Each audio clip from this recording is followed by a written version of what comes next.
So people have their anchors. College students are Gen Z is distrustful. It's not just Gen Z, but that's where we've seen these commencements and things like that. So that's where it's kind of popping up. I feel like that opening line for every one of them is, "This changes everything." One of the things that I'm teaching in fluency courses, so they're how-tos. Fluency is a little bit different.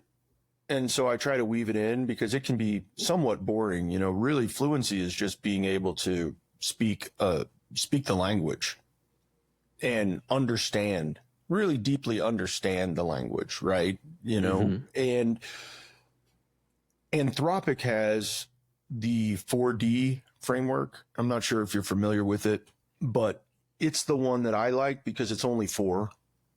There's tons of frameworks on how to prompt, but this is a framework on like the core competencies you need to be good with AI.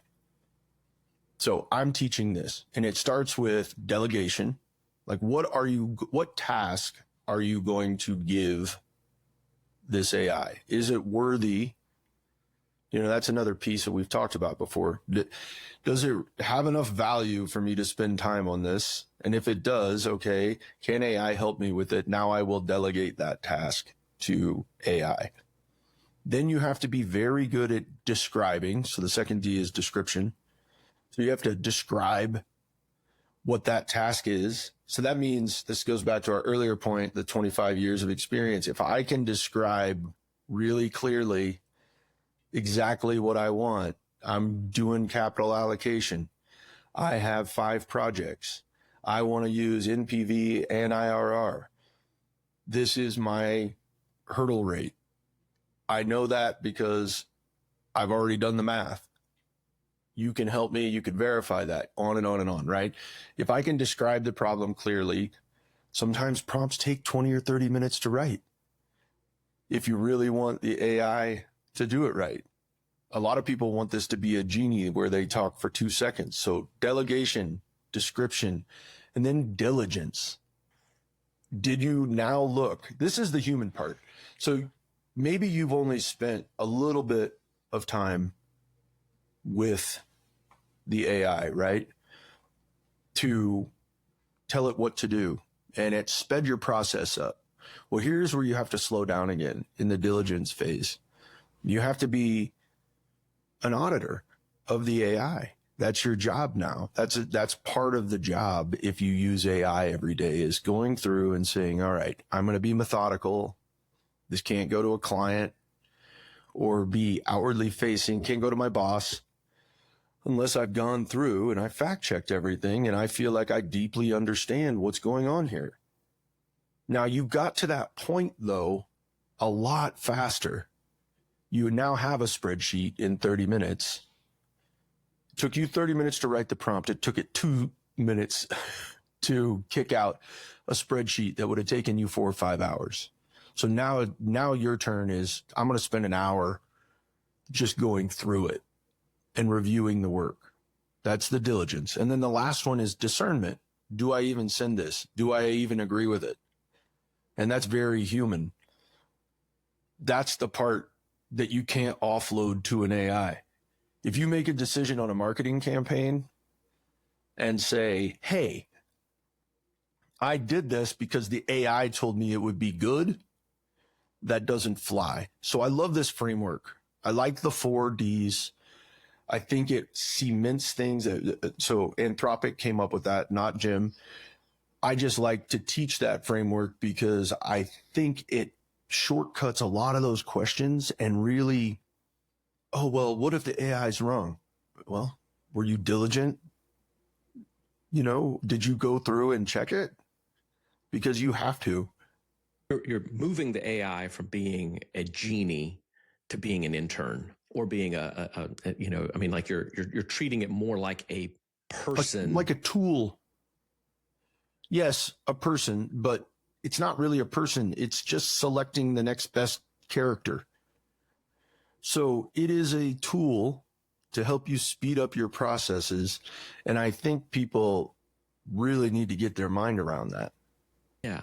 I just think like in, working for large consulting groups, when you send a team in and you have, you have senior team members, you have junior team members, people go in, you start working on a project.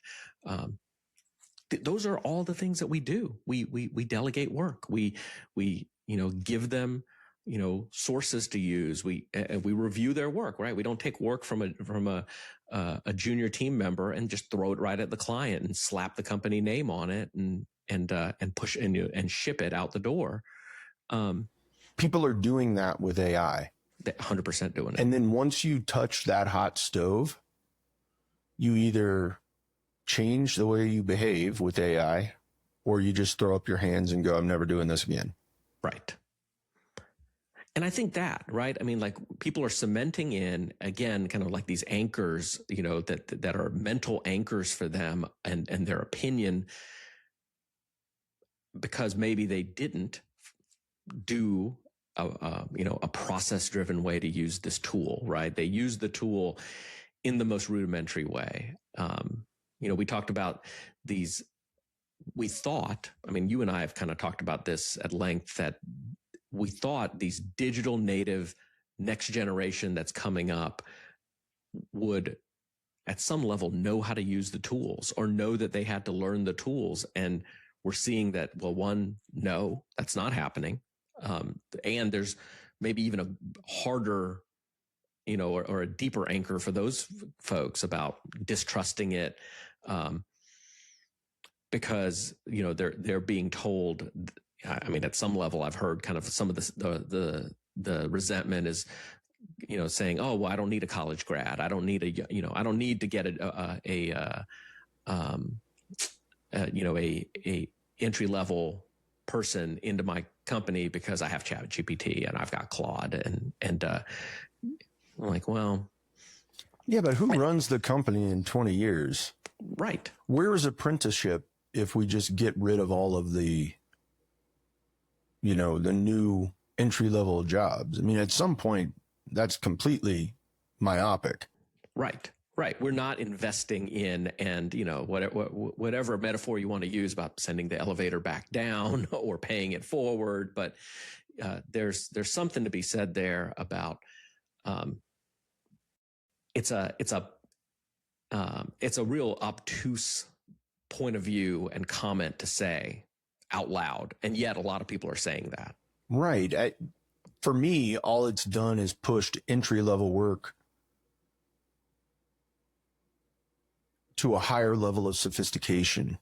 So now if I'm an attorney and maybe I had somebody writing my briefs, but now I don't need somebody to write the brief anymore.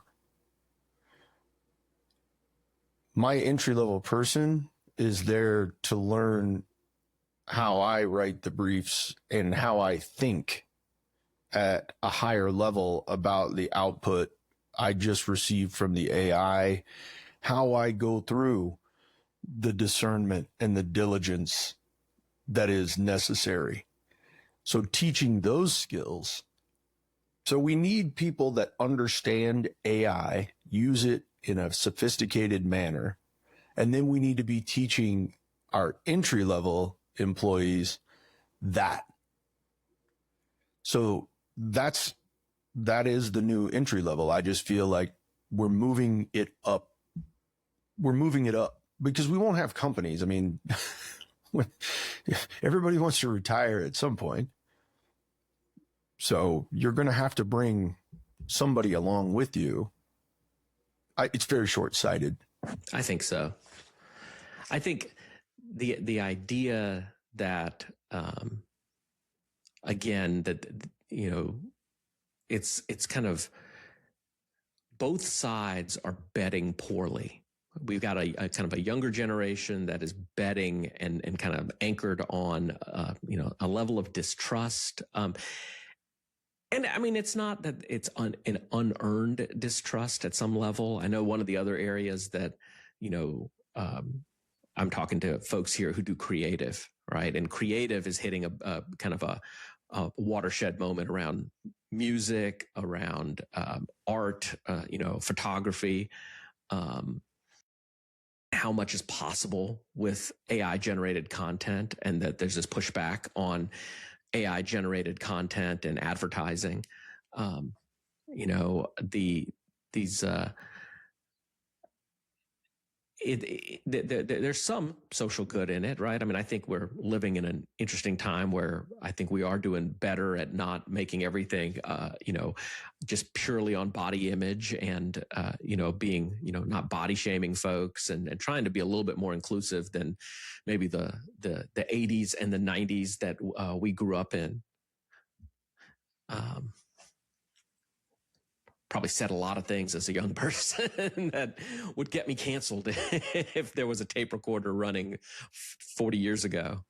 Sure. I mean, everybody's a little bit more on their P's and Q's at this point. But, you know, having AI as a tool, I mean, does, you know, I mean, there's this kind of, you know, this divide, right? I mean, you have folks trying to look the best they can with, you know, still using like filters and stuff online. And yet we don't want necessarily AI generated, you know, commercials and models in, you know, clothing, apparel, cosmetics. So there's this pushback. We've got these folks on the other end, folks our age and older, who are looking down at it and saying, you know, well, it just doesn't work, or it's not accurate, and I'm too old to invest into learning. I mean, that's really what it is, right? I mean, the 4Ds from Anthropic are not, you know, mind-blowing points. I mean, they're pretty simple. Yeah, they're simple, but people aren't using them. And they're not thinking that way, but they're so simple that they're easy to teach. And hopefully you can get a few people in the class to go, oh, you know, somebody asked me, so it was Wednesday of this week, I taught one, and somebody who always asks the best questions. I told him it was an excellent question. We had already gone through the framework though. And the question was, well, how do I make sure that it's right, essentially? You know, but it was much more eloquent than that, you know, and it was phrased in a way that, you know, made you kind of think a little deeper. And I said, that's excellent question. You're thinking the right way. That's diligence and in the 4D framework. And that's your job. That's what you have to do. Like I said, you just shortcutted 30, 40 minutes of your life. Now it's there. You're not staring at a blank sheet of paper. You need to make it sound like you. You need to deeply understand it, and you need to make sure that it's right.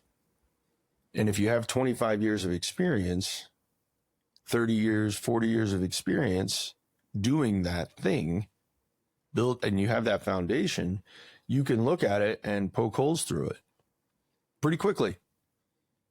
I can look at a spreadsheet and go, that doesn't look right. And that's just because I've looked at so many spreadsheets, you know?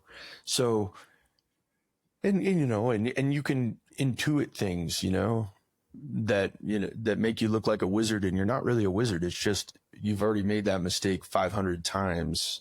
And so somebody who's a junior analyst gives you something and you go, okay, here's what I'd like you to do. Let's go back and think about this a little bit because X, Y, Z. And you do that really quickly and it makes you look like a wizard, but really all it is just learned experience. So you've got to use that learned experience with whatever AI puts out to you. Yeah.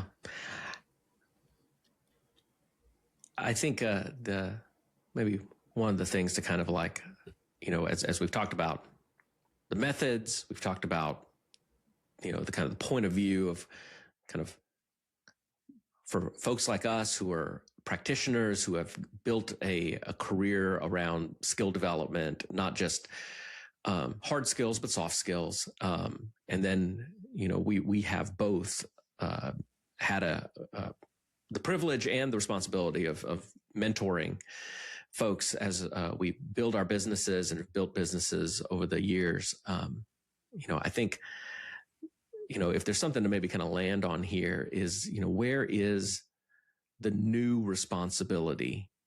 I think we've talked about what, creates the moat or creates the ability for success. We've talked about what, the investment that's maybe necessary to get, to make that something that is more solid than a genie in a bottle, but has some real structure around it. But kind of what do we need to do now as leaders and managers? Kind of what's this takeaway that we need to maybe have here? I don't think it's changed. I mean, this is the first thing that popped in my mind. This is not scripted. I don't think it's changed. We have to develop our people. We have to focus on the people that are around us. We might talk about AI because we're interested in it, you and I,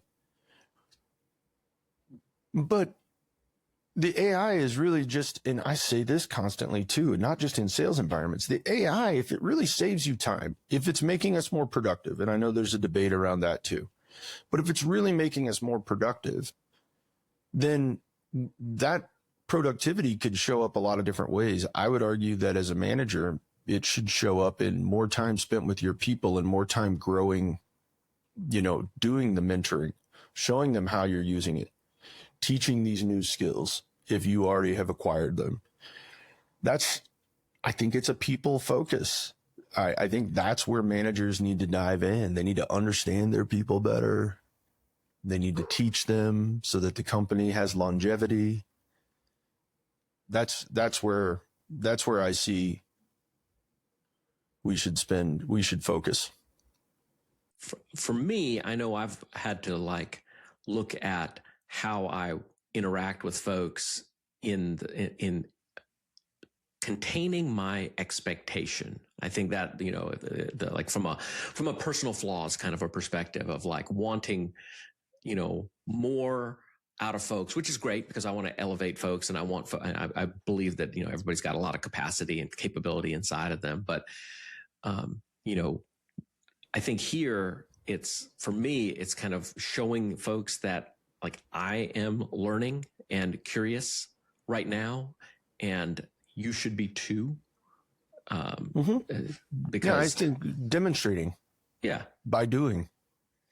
There's a modeling component here that, if we lead with distrust, I don't think we're helping this next generation of leaders by creating a cohort of folks coming up through the ranks who are not curious, who are wildly distrustful.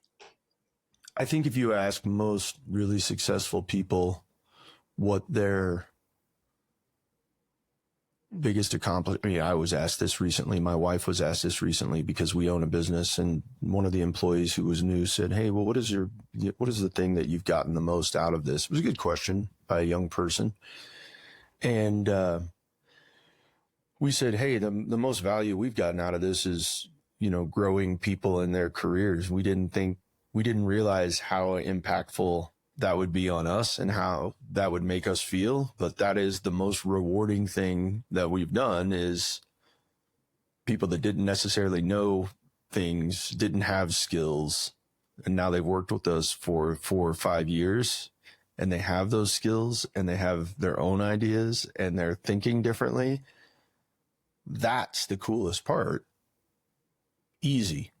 It's not even a debate over, oh, well, I really like the money. I mean, yes, but you don't really get that money without a purpose or a deeper value that you're deriving from it. And it's the people. And I don't think that's changed. And I think all these stories right now that talk about, oh, we're using AI to cut people. I mean, that really kind of marginalizes, humans, and it shouldn't be that way. And that's why people get frustrated with the commentary. I think that's creating some of the distrust. I shouldn't say I think. That's creating some of the distrust.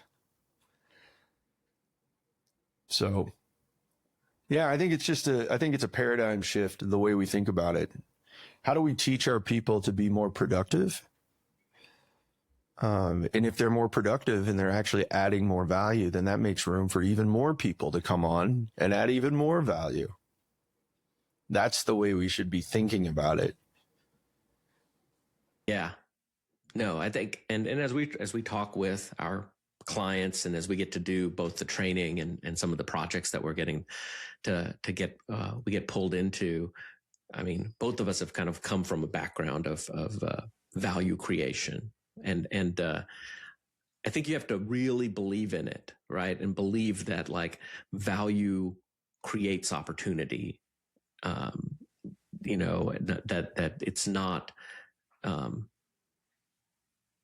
value doesn't create shrinkage, right? I mean, it doesn't create this idea of, you know, everything's going to be more efficient, so we don't need people. It creates new opportunities. Yeah, new opportunities, and you should lean into that. Yeah, business is hard, and costs rise every year. Same article every year. The end.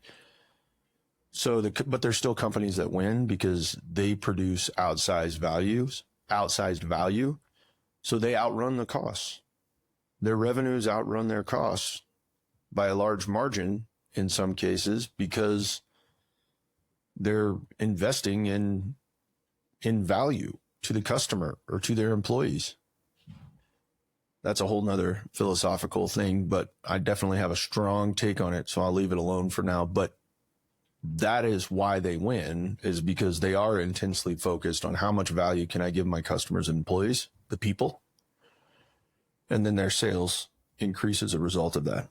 It's not about cutting cost to get there. If you're cutting costs, somewhere along the line, you're devaluing something. That's a conscious decision to devalue something. If you cut the cost to add value to the customer or to the employees, I think that's winning.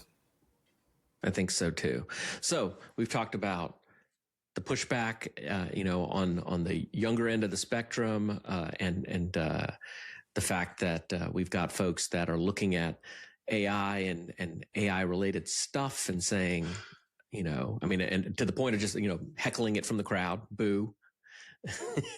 We've seen the other side where we've got folks who are, experienced operators who are anchoring to a point of view of distrust or just, but I think both of us have approached it with the folks that we talk to with, you have a distrust, and I think your distrust is based in misunderstanding. Yeah, I think it is misunderstanding. I don't think it's laziness. I don't think it's necessarily fear. I think it's just not having enough. It's a time constraint. I don't have enough time to learn these new frameworks.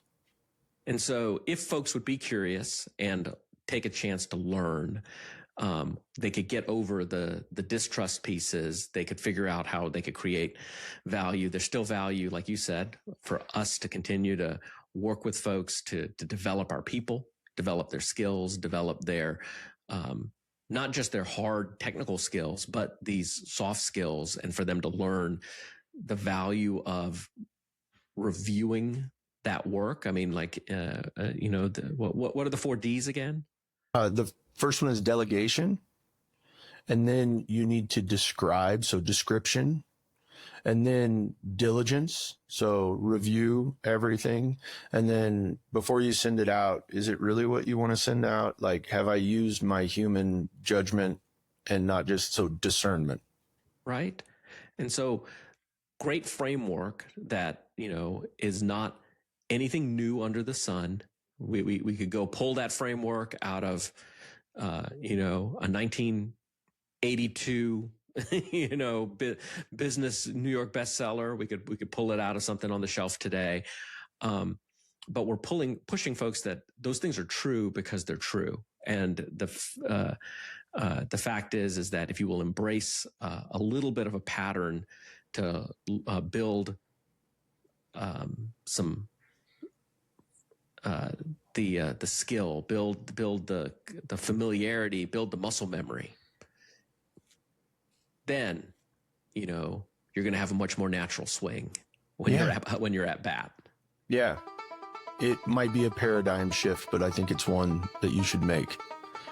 Veer, thank you so much for your time today. As always, I appreciate you. Yeah, well, I mean, this is always fun to do and to dig into. And so we'll let everybody know that they can find our podcast anywhere that they subscribe to their favorite podcast, Apple Music and Spotify. They can find our newsletters on LinkedIn. Yeah, you can see us on YouTube. Sorry if that scares you once you see us, but yeah, I mean, we're out there, we're everywhere. We're also willing to have conversations with you, so please reach out to us, leave comments below, and we would love to get in touch with you, talk to you about AI literacy, fluency. That way you can get your people up to speed. So, well, it's another great episode of Functional Executives. You can find us at functionalexecutives.com, and we hope to hear from you guys soon. All right. Hey, thanks, Veer. Bye. Thanks.